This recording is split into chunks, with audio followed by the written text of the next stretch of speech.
تفسیر قرآن پر مبنی پروگرام قول اللہ میر عدیل عارف کی جانب سے۔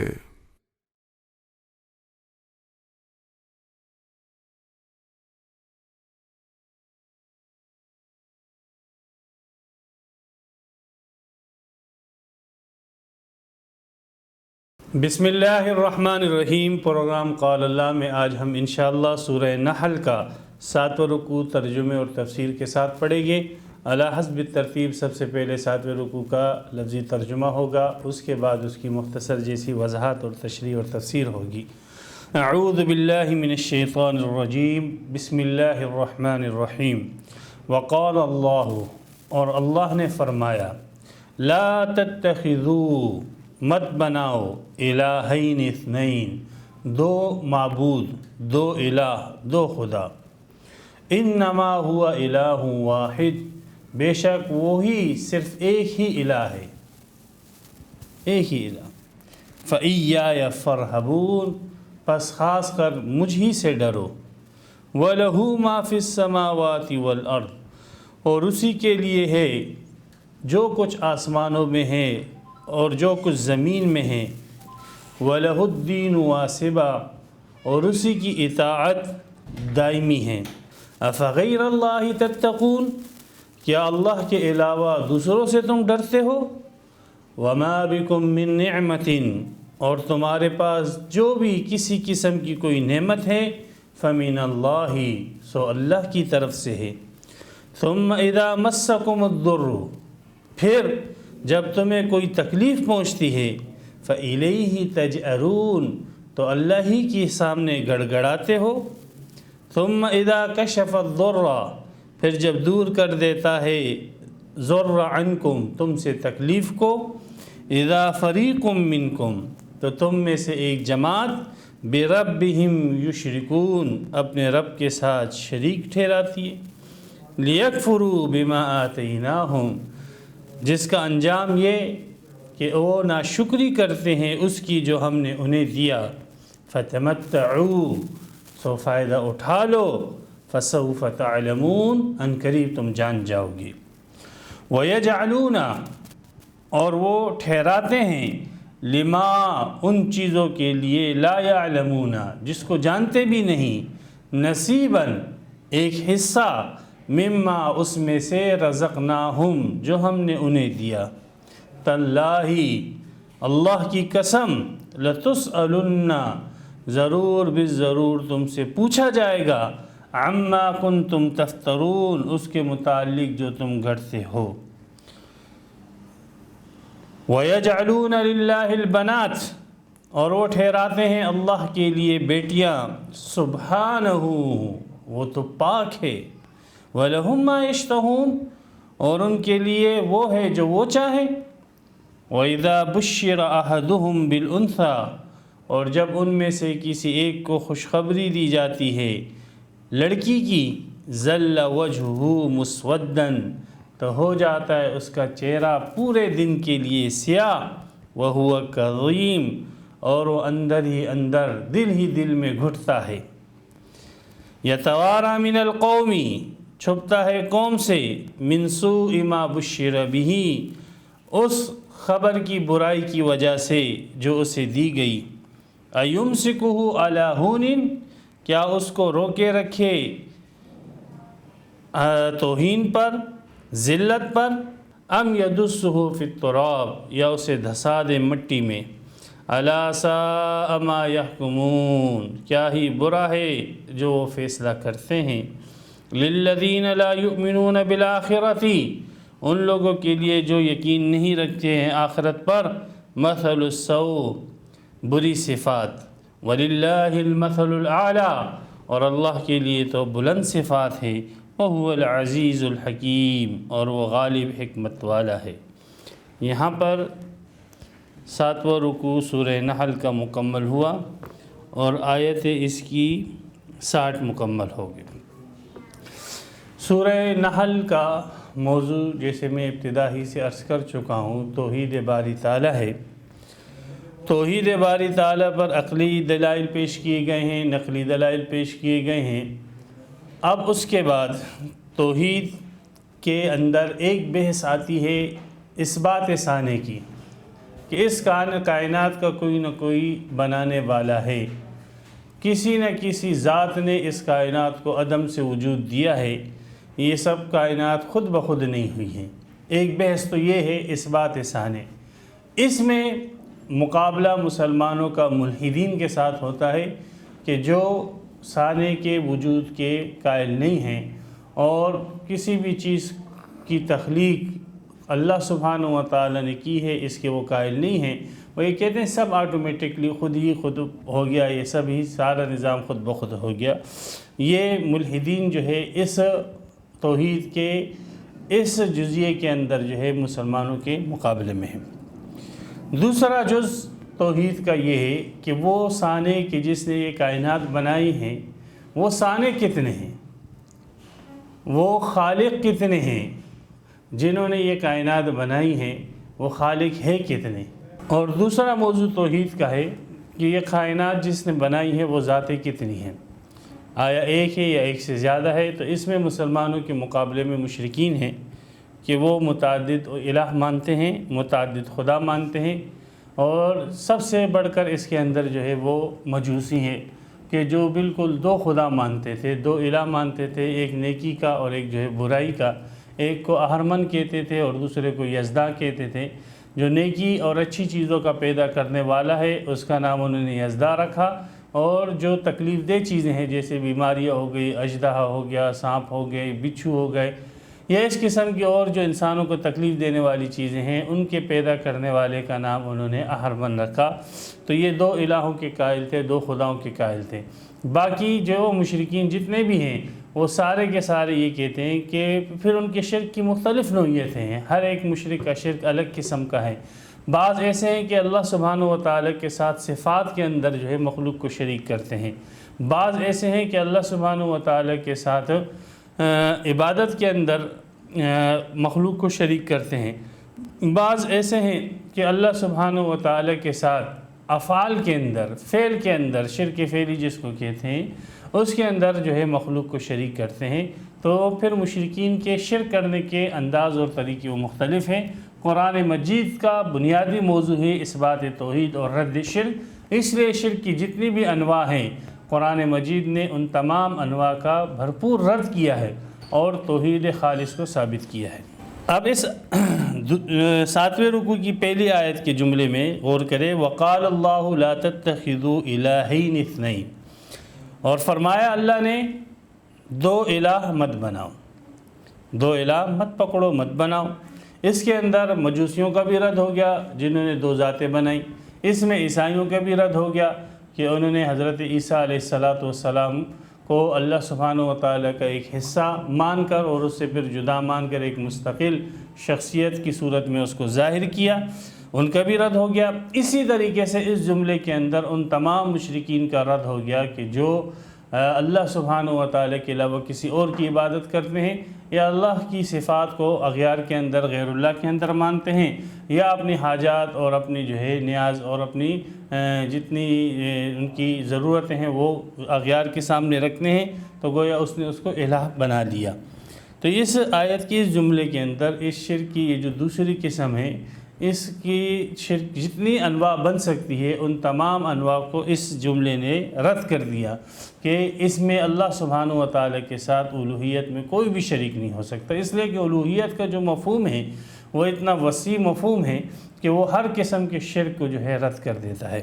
تو اس لیے اس جملے کے اندر شرک کی دو جو بنا لیا جاتے ہیں اللہ کے ساتھ دوسرے کو شریک، کسی بھی اعتبار سے ہو، عبادت کے اندر ہو، افعال کے اندر ہو، صفات کے اندر ہو، ذات کے اندر ہو، یا ذات کے اجزاء کر کے ہو، ذات کی تقسیم کرنے کے اندر ہو، اس آیت کے اس جملے نے ان تمام قسم کے شرکوں کو رد کر دیا۔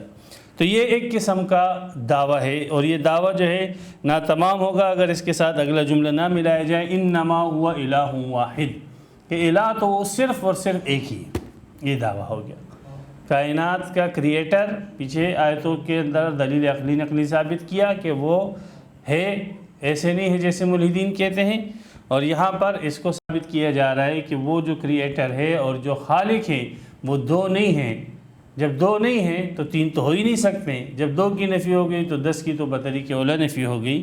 وہ کتنے ہیں؟ ہوا الہ واحد، وہ صرف اور صرف ایک ہی الہ ہے۔ تو اس کو موقت کرنے کے لیے اثنین کا لفظ لے کر آیا، ورنہ الہین خود جو ہے یہ 2 کے اوپر دلالت کرتا تھا، لیکن بات کو مضبوط اور پختہ کرنے کے لیے کہ 2 ہو ہی نہیں سکتے، 2 الہ ہو ہی نہیں سکتے ہیں، عقلاً ہو ہی نہیں سکتے ہیں۔ امام راضی رحمۃ اللہ علیہ نے 2 الہوں کے عقلاً نہ ہونے کے اوپر جو ہے 4-5 دلائل جو ہے تفسیر کبیر کے اندر ذکر کیے ہیں۔ تفصیل کا یہ موقع نہیں ہے، وہاں پر اگر کوئی دیکھنا چاہے تو دیکھ لیں کہ اثنین کے لفظ میں فائدہ یہ کہ الہین خود 2 کے اوپر دلالت کرتے ہیں عربی گرامر کے اعتبار سے، یہ تاکید ہے، اور اس میں یہ بتلایا جا رہا ہے کہ 2 الہ ہونا ممکن ہی نہیں ہے۔ انما ہوا الہ واحد، وہ الہ ہوگا تو وہ ایک ہی ہوگا، الہ ہوگا تو صرف ایک ہی ہوگا۔ تو جب الوہیت ایک کے لیے ثابت ہے، الہ ایک ہی ہے، فَإِيَّايَ فَارْهَبُونِ، تو مجھ ہی سے ڈرو۔ اس کے اندر یہ آ گیا کہ الہ ہے، ایک ہے، اور وہ الہ صرف اللہ ہے، اس لیے صرف اور صرف اللہ ہی سے ڈرنا چاہیے۔ یہ عربی گرامر کے اعتبار سے التفات ہے غائب سے متکلم کی طرف، اور اس میں بات کو اور جو ہے مضبوط کر کے اور مبالغے کے ساتھ پیش کیا جا رہا ہے، اور اس میں یہ ایک اور دعوے کی شک اور بڑھا دی کہ 2 اور 2 سے زیادہ الہ نہیں ہے، الہ ایک ہے، اور وہ جو ایک الہ ہے وہ کون ہے؟ فَإِيَّايَ فَارْهَبُونِ، وہ ایک میں ہی ہوں اور مجھ ہی سے ڈرو۔ تو دیکھو کتنی خوبصورتی کے ساتھ اس آیت کے اندر اس دعوے کو بیان کیا گیا ہے، اور شرک کی تمام جو انواع بن سکتی ہیں اس تمام انواع کی اس آیت کے اندر کس خوبصورتی کے ساتھ تردید کی گئی ہے، اور اس کی بھی نشاندہی کر دی گئی کہ وہ الہ وہ صرف اور صرف ایک اللہ ہے۔ اب یہ دعویٰ ہوا کہ الہ 2 نہیں ہے، ایک ہے، اور وہ ایک ہے تو وہ اللہ ہے۔ اس کے اوپر دلیل کیا ہے؟ بھائی الہ وہ ہے، ہونا چاہیے کہ جس نے آپ کو تخلیق کیا ہو، جو آپ کا مالک ہو، جو آپ کا خالق ہو، جو آپ کا کریٹر ہو، جو آپ کی ضروریات کو پورا کرنے والا ہو، جو آپ کو آپ کی تمام جو ضرورتیں ہیں بچپن سے لے کر موت تک اور اس کے بعد کی جتنی ضرورت وہ فراہم کرنے والا ہو، یہ ایسی ہی ذات الہ بننے کا حق رکھتی ہے۔ تو یہ طاقت کس کے پاس ہے؟ اللہ فرماتے ہیں تو میرے پاس ہے۔ وَلَهُ مَا فِي السَّمَاوَاتِ وَالْأَرْضِ، میں ہی مالک ہوں، اللہ ہی مالک ہے، اسی کے لیے، لام تملیک کے لیے، اسی کے لیے ہے، وہ اسی کی ملکیت ہے، وہ جو کچھ آسمانوں میں ہے اور جو کچھ زمین میں ہے وہ سب اللہ ہی کی ملکیت ہے۔ تو جب اللہ ہی کی ملکیت ہے تو دوسرے کے لیے باقی کیا رہا؟ یہ چاند، سورج، ستارے، یہ آسمان، یہ فرشتے، یہ جبرائیل، میکائیل، اور یہ زمین اور زمین کے تمام نباتات، ثمرات، سب اللہ ہی کی ملکیت ہے۔ تو دوسرے الہ کے لیے تو کچھ رہی ہی نہیں۔ اب کوئی دوسرے کو پوچھتا ہے تو ایسا بے عقل آدمی ہے کہ وہ اس چیز کو پوچھ رہا ہے جو اللہ کی ملکیت ہے۔ تو اللہ ہی کی ملکیت ہے، اللہ ہی کے غلام ہیں، اللہ ہی کے بندے ہیں، جو کچھ آسمانوں میں ہیں اور جو کچھ زمین میں ہیں۔ وَلَهُ الدِّينُ وَاسِبًا، اور اسی کی اطاعت دائمی ہے، اسی کی اطاعت ہو رہی ہے۔ اب دیکھو اللہ ہی کا نظام چل رہا ہے، اللہ ہی کا نظام، سورج، چاند، سورج، ستاروں، جتنا نظام بن رہا ہے سب اللہ ہی کا چل رہا ہے۔ سورج اپنے وقت سے پہلے نہیں نکلتا، اپنے وقت سے پہلے غروب نہیں ہوتا، اس کی جو لمٹ رکھی گئی اسی لمٹ میں جو ہے وہ سفر کر رہا ہے۔ چاند کے نظام کو دیکھو، ستاروں کے نظام کو دیکھو، پھر بارش کے نظام، بادلوں کے نظام کو دیکھو، پھر درختوں اور نباتات کے، پھر انسان اپنے اندر غور کرے کہ انسان کے اندر جتنی چیزیں ہیں وہ ساری کی ساری چیزیں اطاعت میں لگی ہوئی ہے اللہ کی۔ دل انسان کے اختیار سے نہیں دھڑکتا، معدہ انسان کے اختیار سے حرکت نہیں کرتا، پورا اندر کا نظام جو ہے انسان کے، یہ انسان کے اختیار سے اس میں کوئی بھی چیز جو ہے عمل نہیں کرتی۔ خون کی گردش ہو یا کوئی دوسری جو ہے اعمال ہو، وہ سارے کے سارے جو ہے وہ اطاعت کرتے ہیں اللہ کے حکم کی۔ اللہ ہی کی اطاعت دائمی ہے، دنیا بلکہ دنیا کی تخلیق سے پہلے ہی اس کی اطاعت ہے، اور دنیا ختم ہو جائے گی پھر بھی اس کی اطاعت ہوگی، سب اسی کی اطاعت کے ساتھ جڑے ہوئے ہیں۔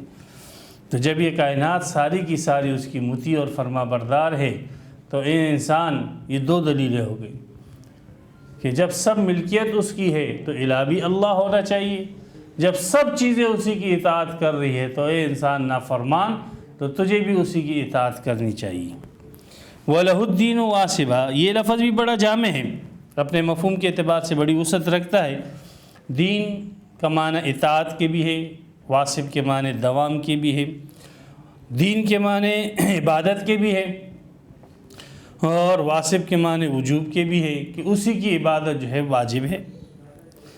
دین کے معنی عبادت اطاعت کے ہیں، اور واسب کے معنی مشقت کے بھی ہیں کہ یہ عبادت جو آپ نے کرنی ہے اس حال میں کہ مشقت برداشت کرنی ہوگی، یہ اور معنی بھی ہیں۔ تو بہرحال ایک قرآن مجید کے آیات کے کئی مفہوم نکل سکتے ہیں، ایک آیت کے کئی مفہوم نکل سکتے ہیں، تو بہرحال وقت کی تنگی کی وجہ سے ایک ہی مفہوم ہم لیتے ہیں، وَلَهُ الدِّينُ وَاسِبًا، کہ اس اللہ ہی کی اطاعت جو ہے وہ دائمی ہے۔ تو جب سب آسمان اور زمین کی چیز اس کی ملکیت ہے، یہ دعوے کے اوپر ایک دلیل، تو اللہ ہی کی عبادت ہونی چاہیے۔ دوسرا وَلَهُ الدِّينُ وَاسِبًا، جب پوری کائنات کا نظام اللہ کی اطاعت کر رہا ہے، اور یہ بھی نہیں کہ ایک مرتبہ اطاعت کر لی بس، نہیں، دائمی اللہ کی اطاعت ہو رہی ہے، یہ دوسری دلیل ہو گئی، تو لہذا اسی کو الہ رکھنا چاہیے۔ افغیر اللہ تتقون، یہ تحدید ہے، کیا اب بھی اللہ کے علاوہ دوسرے سے ڈرتے ہو؟ جب یہ ثابت ہو گیا کہ ہمارے مالک، ہماری ہر چیز کے خالق، ہمارے ہر بگڑی بنانے والے، ہر مشکل کشا میں مشکل کشائی کرنے والے، حاجت روائی کرنے والا وہ صرف اور صرف ایک اللہ ہے، اور اسی کی مجھے اطاعت کرنی ہے، تو اب اغیار سے اللہ کے مقابلے میں ڈرنے کی کیا ضرورت ہے؟ اللہ تمہارے ساتھ ہے۔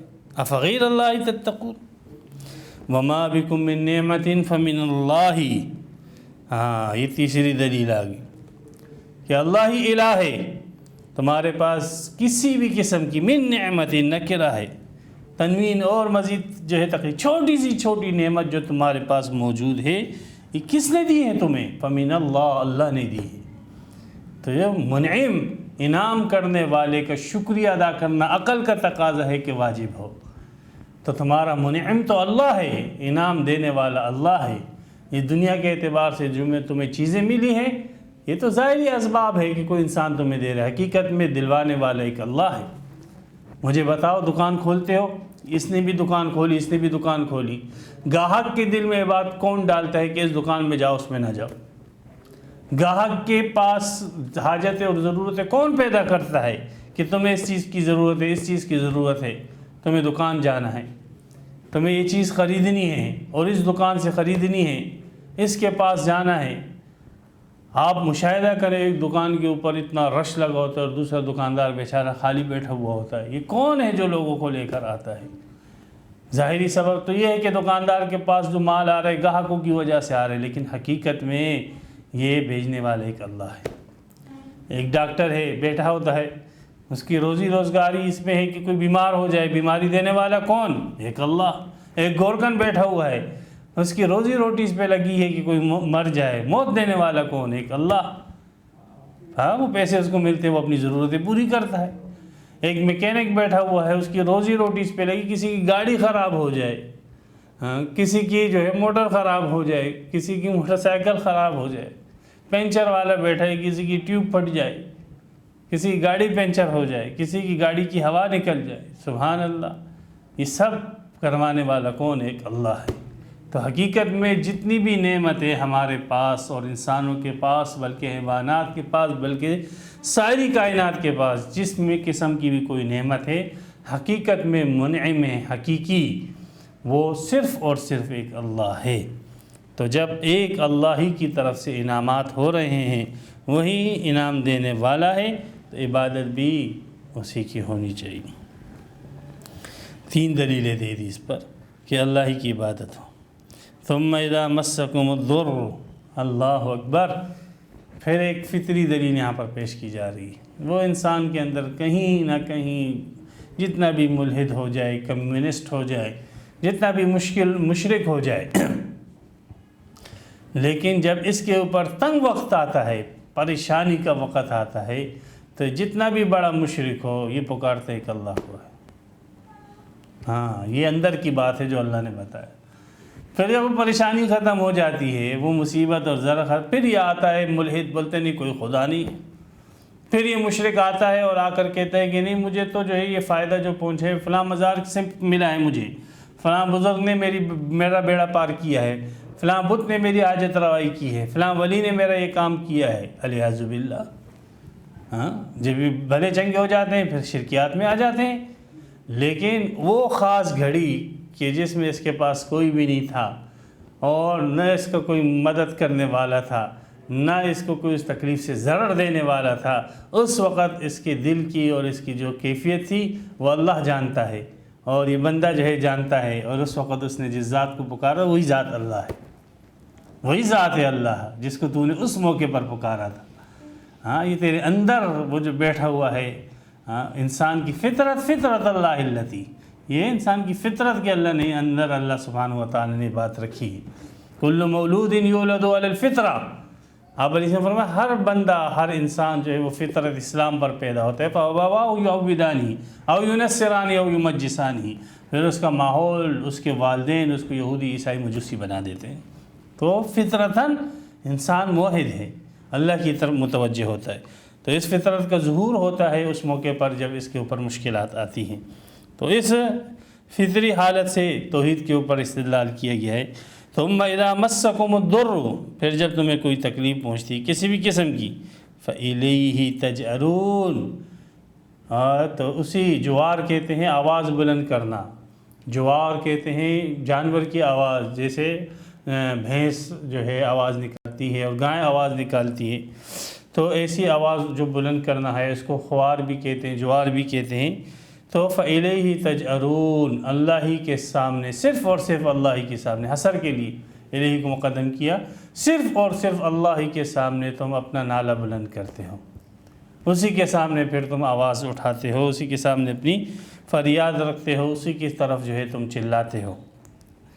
ثم اذا کشف الضر، پھر ناشکری تمہاری دیکھو، پھر جب وہ اللہ تم سے ضرر کو دور کر دیتا ہے، وہ رحیم ذات عنکم تم سے، اذا فریق منکم بربہم یشرکون، تب ایک جماعت تم میں سے شرک کرنے لگ جاتے ہیں، ہاں پھر دوبارہ اپنے پرانی روش پر آ جاتے ہیں، پھر اس تکلیف کی دور کرنے کو اسباب کی طرف منسوب کرنا شروع کر دیتے ہیں، نہیں بھائی یہ نہیں ہوتی تو پھر یہ مجھے یہ تکلیف دور ہی نہ ہوتی۔ اللہ اکبر کبیرہ، لیکفروا بما آتیناہم، لام یہاں پہ تعلیل کے لیے بھی ہو سکتا ہے کہ وہ ایسا کیوں کرتے ہیں، شرک کیوں کرتے ہیں، تاکہ کفر کرے اس کا جو ہم نے ان کو دیا، اور لام یہاں پر انتہا کے لیے بھی ہو سکتا ہے، انجام کے لیے بھی ہو سکتا ہے کہ ان کی اس شرک کا انجام یہ ہے کہ انہوں نے ناشکری کی اس کی جو ہم نے ان کو دی، ہماری نعمتوں کی ناشکری کی ان ظالموں نے۔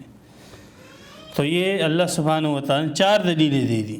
دعویٰ تھا ایک الہ ہے، 2 الہ نہیں ہیں، اور وہ ایک الہ صرف اور صرف اللہ ہے۔ پہلی دلیل یہ دی کہ سب چیزیں اللہ کی مملوک ہیں، دوسری دلیل یہ دی کہ ساری کی ساری کائنات اللہ کی اطاعت میں دائمی طور پر چل رہی ہے، تیسری دلیل یہ دی کہ انسان کے پاس جس قسم کی کوئی نعمت ہے چھوٹی بڑی وہ ساری کی ساری اللہ کی طرف سے ہے، اور چوتھی دلیل یہ دی کہ جتنا بھی مشرک آدمی ہو، جتنا بھی کافر اور ملحد آدمی ہو، وہ تکلیف کے وقت جو ہے وہ ایک اللہ کو پکارتا ہے، لیکن انجام کار کیا ہے، کوئی ناشکری پر آتے ہو تم لوگ، فتمتعوا، کوئی بات نہیں، فائدہ اٹھا لو، اللہ کی نعمتوں سے فائدہ اٹھا لو، یہ اجازت نہیں ہے، یہ امر یہاں پر تحدید کے لیے، دھمکیل کے لیے، کر لے بھائی جو کرنا ہے، جو تجھے کرنا ہے کر لے، فائدہ اٹھا لو۔ اس کے اوپر دلیل کیا پہ تمتعوا، فائدہ اٹھانا تحدید کے لیے، دھمکی کے لیے، اس کے آگے فسوف تعلمون، پتہ لگ جائے گا، ان قریب یقیناً تجھے پتہ لگ جائے گا، ہاں ان قریب تو جان جائے گا۔ اذا انکشف الغبار فسوف ترى افرس تحت رجلک ام حمار، ہاں جب غبار جو ہے چھٹ جائے گا تب پتہ لگ جائے گا کہ تیرے ٹانگوں کے نیچے جو ہے وہ گھوڑا تھا یا گدھا تھا۔ فسوف ترى اذا انکشف الغبار افرس تحت رجلک ام حمار، پتہ لگے اب تو فائدہ اٹھا لو، اب تو خلط مت رہنا ہے۔ تو یہ دعویٰ ہوا، اور اس دعوے کے اوپر 4 دلیلیں ذکر ہو گئی۔ وَيَجْعَلُونَ لِمَا لَا يَعْلَمُونَ، ایک تو مشرک بے عقل ہوتے ہیں اور ان کی بے عقلی کی یہی بڑی دلیل ہے کہ وہ اللہ کے ساتھ شریک کر رہے ہیں، لیکن بعض مشرک جو ہے وہ بے عقلی کے اندر اور ان کی خستہ حالی اس درجے تک پہنچ جاتی ہے کہ جو چیز ان کو بری لگتی ہے، ایک تو ایسے مشرک ہوتے ہیں کہ جو مخلوق کی اچھی صفات کو اللہ کے لیے ثابت کرنے کی کوشش کرتے ہیں اور وہ سمجھتے ہیں کہ چونکہ یہ ایک کمال کی چیز ہے، جیسے مثال کے طور پہ جو ہے عیسائیوں نے کہا اللہ کا بیٹا ہے، چلو بیٹا ہونا ایک اچھی بات ہے، لہذا اللہ کا بیٹا بھی ہونا چاہیے اور وہ عیسیٰ علیہ السلام، تو وہ ایک اچھی چیز کو اپنے ذام میں باطل کے مطابق جو اللہ کی طرف منسوب کرتے تھے۔ لیکن بعض مشرک تو اس قدر جو ہے خست کے اندر ان کی حالت اور ان کی ذہنیت اور ان کا اعتقاد، خصوصاً مشرکین مکہ، وہ اس خستہ حالی کے اندر تھے کہ جو چیزیں انہیں خود ناگوار لگتی تھی، بری لگتی تھی، جو بری صفات ان کو لگتی اور جو بری حالت چیزیں ان کو لگتی تھی، ان بری چیزوں کو اللہ کی طرف منسوب کرتے تھے۔ جب ان بری چیزوں کا انتساب ان کی طرف کیا جاتا تو یہ اس پہ بھپر جاتے تھے، غصے ہو جاتے تھے اور شور شرابہ اور لڑنے جھگڑنے پہ تیار، مارنے پر تیار ہو جاتے تھے، لیکن اسی چیزوں کی نسبت یہ اللہ کی طرف دھڑنگے سے کر رہے ہیں اور سر عام کر رہے ہیں، ببانگ دول کر رہے ہیں۔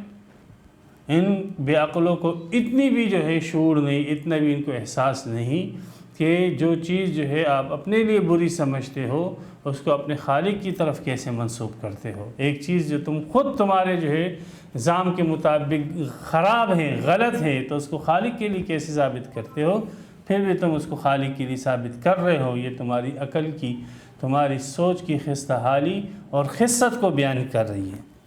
وَيَجْعَلُونَ لِمَا لَا يَعْلَمُونَ نَصِيبًا، شرک فعلی کا ذکر کہ یہ مشرکین کیا کرتے ہیں، وَيَجْعَلُونَ، یہ ایک تو یہ کرتے ہیں کہ جب ان سے اللہ سبحانہ و تعالیٰ تکلیف دور کر دیتے ہیں تو یہ کہتے ہیں فائدہ ہمیں مزار سے ہوا، ہم وہاں پر بکرے چڑھاؤ، یہ فائدہ ہمیں بت سے ہوا، وہاں پر جا کر نظر و نیاز دو۔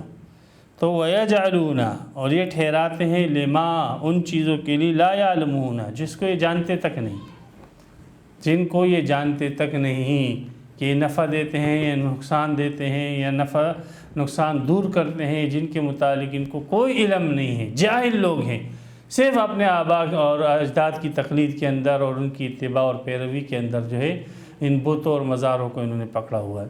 تو جن چیزوں سے یہ جاہل ہیں ان چیزوں کے لیے لوگ ٹھہراتے ہیں نصیباً، ایک حصہ، مما، اس میں سے رزقناہم، جو ہم نے ان کو دیا ہے، ہم نے ان کو رزق دیا، تو بجائے اس کے کہ وہ اللہ کی رضا کے لیے اللہ کے نام پر خرچ کرتے، وہ یہ بدبخت جو ہے وہ ان بتوں کے نام پر، ان مزارات کے نام پر، ان غیر اللہوں کے نام پر خرچ کرتے ہیں۔ یہ شرک فعلی کا بیان ہے، یہ ان کے کفر کی وضاحت ہوگی مزید، اور ان کی شرک کی مزید وضاحت ہوگی۔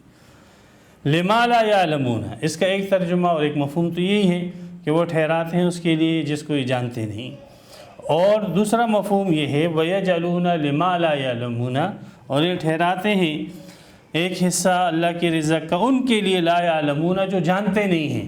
یہ بت ہے، یہ کسی چیز کو نہیں جانتے، اور جو مزار کے اندر اللہ کا ولی لیٹا ہوا ہے، اللہ کا نیک بزرگ ہے اور اللہ کا مقدس جو ہے بزرگ ہے، وہ نہیں جانتا، وہ آپ کی حالتوں کو نہیں جانتا۔ جو جانتے نہیں ہیں آپ کی حالتوں کو نہیں جانتے کہ آپ پر کیا تکلیف آئی اور کیسے وہ تکلیف دور ہوئی، جو ان حالتوں کو جانتا ہی نہیں ہے، آپ کی حالتوں کو ہی نہیں جانتا، تم ان کے لیے کیا کرتے ہو، اللہ کے دیے ہوئے رزق میں سے ایک حصہ مقرر کر دیتے ہو۔ یہ تمہاری کم عقلی ہے اور شرک فعلی ہے۔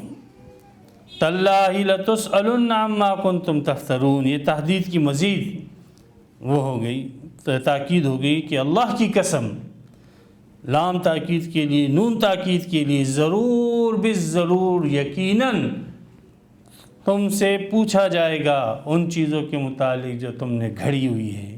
یہ جتنے من گھڑت نظریات اور عقائد ہیں تمہارے غیر اللہ کے متعلق، تم سمجھتے ہو بس آئی اور گئی بات، نہیں، ایسے نہیں، بلکہ تم سے ان سب چیزوں کے متعلق پوچھا جائے گا۔ وَيَجْعَلُونَ لِلَّهِ الْبَنَاتِ، اور یہ جس کی ابھی میں نے تمہید باندھی تھی اور ان کی ذہنی خست کی یہ حالت ہے کہ جو چیز یہ اپنے لیے پسند نہیں کرتے ہیں اس کو اللہ کی طرف منسوب کرتے ہیں اور ٹھہراتے ہیں اللہ کے لیے بیٹیاں۔ سبحانہ، وہ تو پاک ہے۔ ایک تو ان کا جرم یہ کہ انہوں نے اللہ سبحانہ و تعالی کی طرف اولاد کا انتساب کیا، یہ ایک کفر، اور پھر اولاد میں سے بھی اس کا انتساب کیا جس کو خود جو ہے بدتر سمجھتے تھے، یہ دوسرا کفر، یہ دوسرا کفر۔ ایک کفر کے اندر دو کفر ان لوگوں کے چھپے ہوئے ہیں، اور تیسرا کفر ان کا یہ کہ انہوں نے فرشتوں کو جو ہے عورتیں بنا لی۔ ہاں، اللہ پوچھتے ہیں کہ تمہیں کیسے معلوم ہوا کہ یہ جو ہے عورتیں ہیں؟ مشرکین کہتے تھے نظر نہیں آتی ہیں، فرشتے نظر نہیں آتے ہیں، جیسے عورتیں نظر نہیں آتی تو فرشتے اس لیے جو ہے یہ عورتوں کے حکم ہے۔ سبحان اللہ۔ ہاں، یہ ہے عرب والوں کا بھی عجیب، سورج کی جو قرص ہے اور ٹکیا ہے وہ ان کو نظر نہیں آتی، تو اس وجہ سے سورج کے لیے بھی یہ مؤنث کے صیغے استعمال کرتے ہیں۔ امام راضی رحمۃ اللہ نے لکھا ہے۔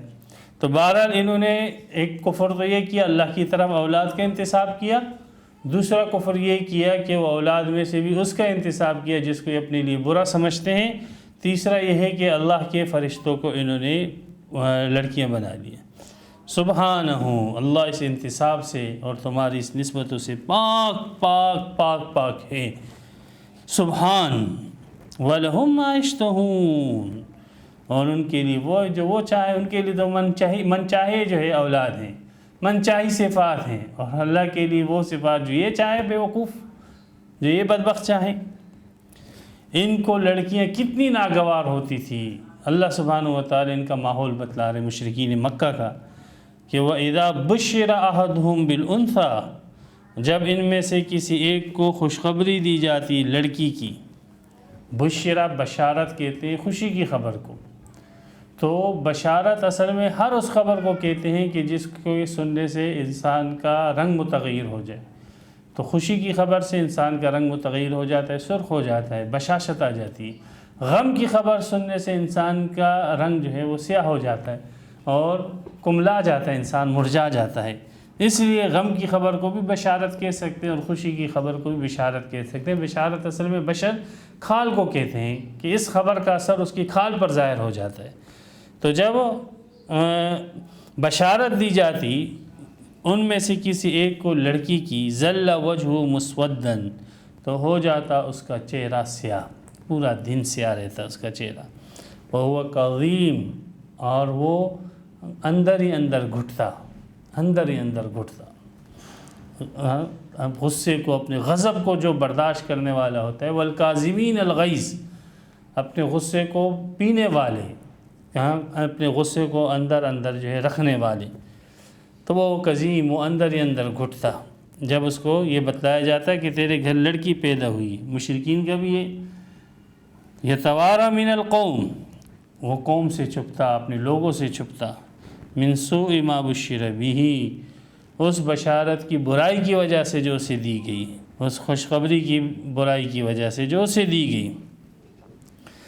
یمسکو، اب یہ سوچتا کہ کیا کر دوں اس کا، یہ لڑکی جو پیدا ہوئی ہے اس کا کروں تو کیا کروں۔ یمسکو علی ہون، کیا وہ اس کو روکے رکھے ذلت پر؟ اس کا ایک معنی تو یہ ہے کہ اس لڑکی کو رکھے اپنے پاس اور اس کو ذلیل کر کے رکھے، کام کاج میں لگا کے رکھے۔ جیسے مشرکین کے اندر یہ بھی تھا کہ بعض جو لڑکیوں کو رکھ لیتے تو پھر ان کو جو ہے انتہائی جانوروں کی طرح رکھتے تھے، تو کیا اس کو روکے رکھے ذلیل کر کے؟ یا ایک دوسرا معنی اس آیت کا یہ بھی ہو سکتا ہے ایمسکو علی ہون، کہ کیا اس لڑکی کو روکے رکھے ذلت اٹھاتے ہوئے، یعنی اپنے لوگوں کی ذلت اور لوگوں کے طعن و تشنیع برداشت کرتے ہوئے۔ یہ دونوں مفہوم اس کے ہو سکتے ہیں۔ تو ام یدسہ فی التراب، یا اس کو دھسا دے مٹی کے اندر۔ دسا یدس کے معنی ایک چیز کو دوسری چیز کے اندر دھسا دینا، تو اس کو دھسا۔ مشرکین ایسے بھی کرتے تھے، اتنے ظالم احادیث میں ان کا ظلم ذکر ہے کہ بچی کو زندہ درگور کرتے تھے، زندہ درگور۔ انسانیت میں کسی بھی قوم کے اندر یہ ظلم نہیں تھا جو ان مشرکین کی درندگی کے اندر تھا کہ بچیوں کو زندہ درگور کر دیا کرتے تھے۔ ام یدسہ فی التراب الا ساء ما یحکمون، کیا ہی برا ہے جو وہ فیصلہ کرتے ہیں۔ ایک فیصلہ یہ کہ اللہ کے لیے اولاد ثابت کی، کیا ہی برا فیصلہ ہے۔ پھر دوسرا یہ کہ ایسی اولاد جو خود جس کو یہ برا سمجھتے تھے، اپنے لیے برا سمجھ، اس کو اللہ کے لیے ثابت کیا، کیا ہی برا فیصلہ ہے۔ پھر تیسرا یہ ہے کہ اللہ کے مقدس فرشتوں کی جماعت کو انہوں نے عورتیں ٹھہرا دی ہے، کیا ہی برا فیصلہ ہے۔ پھر چوتھا یہ ہے کہ بچی کی پیدائش کو یہ رسوائی اور ذلت سمجھتے ہیں، اور اس کی پرورش کو رسوائی اور ذلت سمجھتے ہیں اپنے لیے، کیا ہی برا فیصلہ ہے۔ پھر پانچواں یہ ہے کہ یہ اس لڑکی کو ذلت کے ساتھ اپنے پاس رکھتے ہیں، اپنی بچی کو، اپنی بیٹی کو، کیا ہی برا فیصلہ ہے۔ یا اس کو جو ہے مٹی کے اندر ساتھ وہ یہ کہ دھسا دیتے ہیں، کیا ہی برا فیصلہ ہے۔ الا ساء ما یحکمون، ان تمام فیصلوں کے ساتھ جو ہے اس کا تعلق۔ اور قوم کے سے چھپنا، یہ بھی برا فیصلہ ہے۔ چہرے کا سیاہ ہو جانا، یہ بھی ان کا ایک برا فیصلہ ہے۔ تو اس میں یہ نہیں ہے کہ لڑکی کی کمی اللہ سبحانہ و تعالیٰ، ایسے نہیں ہے کہ اس آیت میں، بلکہ ان مشرکین کا جو مزاج تھا اور ان مشرکین کے جو نظریات تھے اور عقائد تھے، اس کو سامنے رکھ کے اللہ سبحانہ و تعالیٰ نے ان کے اوپر حجت قائم کی ہے۔ اس کو ارخاء العنان کی قبیل سے کہتے ہیں کہ مخالف کے جو نظریات ہیں ان نظریات کے اندر رکھ کے ان کو ڈھیل دینا اور اسی کے اندر اس کی گرفت کر لینا کہ تمہارا کفر تو تمہارے عقائد کے مطابق ثابت ہے، باقی دلائل عقلیہ نقلیہ تو اپنی جگہ ہے، تمہارے جو خود اپنے نظریات ہیں ان نظریات کے مطابق تم خود کافر ہو، اس لیے کہ تم بیٹی کو بدترین چیز سمجھتے ہو اور پھر اس بدترین چیز کی نسبت اللہ کی طرف کرتے ہو۔ تو جو شخص ان دو مقدموں کو ملائے تو نتیجہ خود نکلے گا کہ جو شخص بدترین چیز کی نسبت اللہ کی طرف کرے وہ کافر ہے۔ تو یہ خود یہ ارخاء العنان کی قبیل سے کہ سامنے والے کے جو نظریات ہیں اسی کے اندر رکھ کر اس کی گمراہی کو ثابت کرنا۔ تو اس کا یہ نہیں ہے کہ اللہ سبحانہ و تعالیٰ کے نزدیک علیہ باللہ لڑکیاں جو ہے وہ کمتر ہے یا گھٹیا ہے اور لڑکے جو ہے وہ اللہ کے نزدیک محبوب، ایسا نہیں ہے۔ اللہ سبحانہ و تعالیٰ کے نزدیک یہ سارے کے سارے جو ہے مخلوق ہونے کے اعتبار سے برابر ہیں، احکامات کے اعتبار سے الگ الگ ہیں۔ اللہ کے قریب وہ ہے جو متقی اور پرہیزگار ہو، لڑکا ہو تو متقی ہو وہ اللہ کے زیادہ قریب ہے، لڑکی ہو اگر وہ متقیہ پرہیزگار ہو تو وہ اللہ کے زیادہ قریب ہے لڑکوں سے۔ ہاں ایسے تو ہے اللہ سبحانہ، یہ تو مستقل وہ ہیں۔ تو یہاں پر یہ ارخاء العنان کی تو خود ان کے نظریات کے مطابق جو ہے ان لوگوں کا کفر ثابت ہو گیا۔ یہ لیکفروا کی مزید وضاحت ہو گئی کہ ان کا کفر، ان کی ناشکری خود ان کے عقائد کے مطابق ثابت ہوئی، ان کے عمل سے ثابت ہوئی۔ للذین لا یؤمنون بالآخرۃ، جو لوگ آخرت پر یقین نہیں رکھتے ان لوگوں کے لیے مثل السوء، بری صفات، بری مثالیں ان کے لیے ہے۔ یہ بری مثالیں تو ان کے لیے، برائیاں ان کے لیے، ان کے لیے ہے۔ ہاں لڑکیوں کی حاجت ان کو ہے، لڑکوں کی حاجت ان کو ہے، اللہ کو کہاں؟ اللہ جو ہے احتیاط سے پاک ہے، اللہ ضرورتوں سے پاک ہے، ضرورتیں تو ان لوگوں کو ہیں۔ وَلِلَّهِ الْمَثَلُ الْأَعْلَىٰ، اور اللہ ہی کے لیے بلند صفات ہے، غنا کی صفات ہے، استغنا کی صفات ہے، سمدیت کی صفات ہے، احدیت کی صفات ہے، واحدیت کی صفات ہے۔ اللہ الصمد لم یلد ولم یولد ولم یکن لہ کفوا احد کی صفات ہے۔ اللہ سبحانہ و تعالیٰ کے لیے بلند صفات ہے، وہ اولاد سے پاک ہے، وہ نرینہ اولاد سے پاک ہے، وہ لڑکیوں سے جو ہے پاک ہے، وہ بیویوں سے پاک ہے، مخلوق کی ہر صفت سے اللہ سبحانہ و تعالیٰ پاک ہے۔ مخلوق کی کسی بھی صفت کا شائبہ بھی اللہ کی ذات میں موجود نہیں ہے، وہ مخلوق کی اس سے مستغنی ہیں، ان کو مخلوق کی کوئی احتیاج اور ضرورت نہیں ہے، اور ساری کی ساری مخلوق اول سے لے کر آخر تک اپنے وجود، اپنے بقا کے اندر بلکہ اپنے ختم ہونے کے اندر بھی اللہ سبحانہ و تعالیٰ کی محتاج ہے۔ وہو العزیز، وہ تو غالب ہے، ان سب مخلوق کے اوپر غالب ہے۔ الحکیم، ان بدبختوں کی اس کفر پر جو خود ان کے عقائد کے مطابق ثابت ہو رہا ہے، دلائل نقلیہ عقلیہ سے ثابت ہو رہا ہے ان کا کفر و شرک، پھر بھی پکڑ نہیں کرتے ہیں فی الفور، اس لیے کہ ڈھیل دینے کے اندر اس کی حکمتیں ہیں۔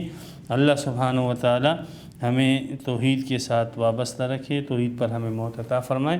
یہاں پر 7واں رکوع جو ہے سورہ نحل کا مکمل ہوا، اور یہاں پر شرک کی اس نوع کا رد کیا گیا کہ جس میں اللہ سبحانہ و تعالیٰ کے ساتھ دیگر چیزوں کو کسی بھی اعتبار سے شریک کیا جائے۔ وآخر دعوانا الحمدللہ رب العالمین۔ تفسیر قرآن پر مبنی پروگرام قول اللہ میر عدیل عارف کی جانب سے